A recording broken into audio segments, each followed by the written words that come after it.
Mama, so napakagandang balita kasi may libre tayong 2 sakong karot. So agad ko ngayon binaba dun sa kolong kasi ang sabi sa akin ng kuya ko, sobrang dumi daw talaga nito kaya binigay at marami ng reject. Estimate ko dito, malinis na 1,000 ko dito pag napaubos ko to. Sakali mang hindi ko to mapaubos is wala rin akong talo kasi nga wala tayong puhunan dito. So marami pang rin magaganda at unti lang naman yung may mga tama. Tingin ko pa lang dito, abutin na tayo dito ng madaling araw sa paglilinis. Pero okay lang.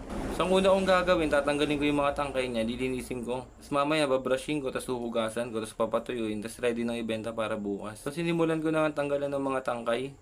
Tinanggal yung mga basa, yung mga tunaw. Kasi ngayon yung sakit ng carrots may mga tunaw-tunaw siya. Pero mas malaki pa rin talaga yung good niya. Tingin ko talaga pinamigay lang to kasi tinatamad na silang linisin. O tambak na yung carrots sa kanila, hindi na mabebenta yung mga tapyas-tapyas. Pero dito sa akin, talo-talo to. Kasi yung mga taong kadalasan na bumibili sa akin is panluto lang naman talaga nila. Hindi naman nila kailangan ng mga magagandang carrots talaga. Basta mura, talaga mabibili.